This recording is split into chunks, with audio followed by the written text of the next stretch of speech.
mga araw na iyon, sinabi sa akin ng Panginoon, magpakatatag ka, humayo ka at sabihin mo sa kanila ang lahat ng iniuutos ko. Huwag kang matatakot sa kanila ngayon.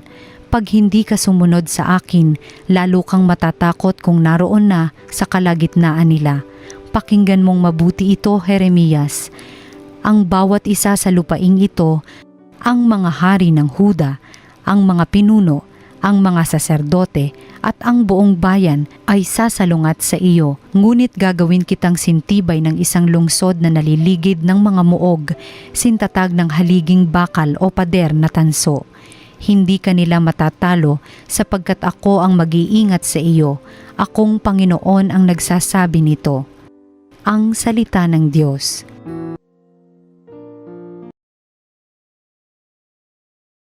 Patuloy kong isasaysay ang dulot mong kaligtasan.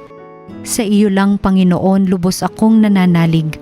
Huwag mo akong pabayaang mapahiya at malupig. Tulungan mo ako ngayon, yamang ikaw ay matuwid. Ako sana ay sagipin, sa daing ko ay makinig. Patuloy kong isasaysay ang dulot mong kaligtasan. Ikaw nawa ang muog ko at ligtas na kakanlungan. Matatag na kublihan ko ay matibay na sanggalang. Sa lahat ng masasama, O Diyos, ako'y ipaglaban. Sa kuko ng mababagsik, huwag mo akong pabayaan. Patuloy kong isasaysay ang dulot mong kaligtasan. Panginoon, sa iyo ko inilagak ang pag-asa. Maliit pang bata ako, sa iyo'y may tiwala na. Sa simula at mula pa wala akong inasahang mag-iingat sa sarili kundi tanging ikaw lamang. Kaya naman ikaw poon pupurihin araw-araw. Patuloy kong isasaysay ang dulot mong kaligtasan. Pagkat ikaw ay dakila, patuloy kong isasaysay. Maghapon kong ihahayag ang dulot mong kaligtasan. Sa pulpa sa pagkabata, ako'y iyong tinuruan. Hanggang ngayoy sinasambit ang gawa mong hinangaan. Patuloy kong isasaysay ang dulot mong kaligtasan. Noong panahong iyon, si Herodes ang nagpahuli, nagpagapos at nagpabilanggo kay Juan dahil kay Herodias. Ang babaeng ito'y asawa ni Felipe na kapatid ni Herodes, ngunit kinakasama niya. Laging sinasabi sa kanya ni Juan, hindi matuwid na kunin ninyo ang asawa ng inyong kapatid. Kaya't si Herodias ay nagkimkim ng galit kay Juan. Hinangad niyang ipapatay ito, ngunit hindi niya magawa sapagkat natatakot si Herodes kay Juan. Alam niyang ito'y taong matuwid at banal, kaya't ipinagsasanggalang niya. Gustong-gusto niyang makinig kay Juan, bagamat labis siyang nababagabag sa mga sinasabi nito. Sa wakas ay nagkaroon ng pagkakataon si Herodias nang anyayahan ni Herodes sa kanyang kaarawan ang kanyang mga kagawad, mga pinuno ng hukbo at ang mga pangunahing mamamayan ng Galilea. Pumasok ang anak na babae ni Herodias at nagsayaw. Labis na nasiyahan si Herodes at ang mga panauhin. Kaya't sinabi ng hari sa dalaga, hingin mo sa akin ang anumang ibig mo at ibibigay ko sa iyo. At naisumpa pa niyang ibibigay kahit ang kalahati ng kanyang kaharian kung ito ang hihilingin. Lumabas ang dalaga at tinanong ang kanyang ina, ano ang hihingin ko? Ang ulo ni Juan Bautista, sagot ng ina. Dali-daling nagbalik ang dalaga sa kinaroroonan ng hari. Ang ibig ko po'y ibigay ninyo sa akin ngayon sa isang pinggan ang ulo ni Juan Bautista, sabi niya. Labis na nalungkot ang hari, ngunit dahil sa kanyang sumpa na narinig ng kanyang mga panauhin, hindi niya matanggihan ang dalaga. Kaagad niyang iniutos sa isang bantay na dalhin sa kanya ang ulo ni Juan. Sumunod ang bantay at pinugutan si Juan sa bilangguan. Inilagay ang ulo sa isang pinggan at ibinigay sa dalaga. Ibinigay naman iyon ng dalaga sa kanyang ina. Nang mabalitaan ito ng mga alagad ni Juan, kinuha nila ang kanyang bangkay at inilibing. Ang mabuting balita ng Panginoon. Pinupuri ka namin, Panginoong Hesukristo. Magandang araw po sa inyong lahat. Ngayon na naman ay Biyernes. Narito tayo sa ating makabuluhang programa, Salita ng Diyos, Salita ng Buhay, na kung saan tinuturuan tayo ng Diyos, pinapakita sa atin kung paano tayo haharap sa mga pagsubok ng buhay, kung paano natin paglalabanan itong bugso ng ating damdamin at gawin ang kalooban ng Diyos. Ngayon ay kapistahan ng pagpapakasakit ni San Juan Bautista. Alam nyo, dahil sa nahulog na kalikasan ng tao, nakagawian natin kunin o gawin ang ating gusto na minsan ay walang pakundangan sa kalooban ng Diyos o sa kanyang mga pamamaraan.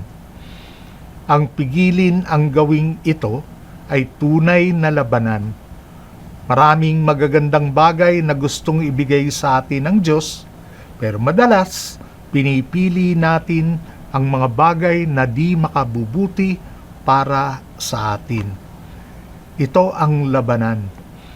Kikilos ba tayo ayon sa pansariling gusto natin o magsisikap na sumuko sa kalooban ng Diyos? Ang labanan na ito ay sa simula pa sa ating unang magulang. Nang magdesisyon sila kainin ang bunga ng punong kahoy na pinagbabawal ng Diyos. Sa halip na nakinig sila sa sinabi sa kanila ng Diyos, nakinig sila sa dyablo. At nagdala ito sa buong katauhan sa pagkahulog sa kasalanan. Sa ating ebanghelyo ngayon, makikita natin ang trahedya na pwedeng mangyari kapag hindi isinaalang-alang ng tao ang pamamaraan ng Diyos. Alam niyo, ang pamilya ni Herod at siya ay Hudyo, kaya pamilyar sa kanya ang kautusan ng Diyos. Alam niya na paglabag ang pagpapadala niya sa kanyang damdamin at pakialaman si Herodias na asawa ng kanyang kapatid. Ganun pa man, pinili ni Herod na sundin ang mahalay niyang pagnanasa at nauwi sa pangangalo niya. Maraming binigay sa kanyang Diyos. Siya ay hari, meron siyang malaking palasyo, maraming kayamanan at kapangyarihan. Magagawa niya ang gusto niya. Tapos ay nakuha pa niya ang kinin ang asawa ng may asawa. Pinagsabihan siya ni Juan Bautista. Kung tutusin, nagulumihanan pa siya, pero hindi siya tumalima hanggang sa nauwi ito sa pagpugot ng ulo ni Juan Bautista. Iniisip natin na kapag kinuha natin ang ating gusto, nang walang pasubali sa batas ng Diyos, ginagamit natin ang ating kalayaan. Pero ito'y mali at mapanirang paggamit ng kalayaan. Sinasaktan natin ang ating sarili at ang ibang tao. Para itong patibong, napapasubo tayo sa huli sa mga bagay na ayaw at bawal gawin katulad ni Herod. Hinihikayat tayo ni San Pablo sa unang sulat niya sa mga taga-Tesalonika na kayo'y maging kalugod-lugod sa Diyos. Tapos dugtong pa niya, kalooban ng Diyos na kayo'y maging banal at lumayo sa lahat ng uri ng kahalayan.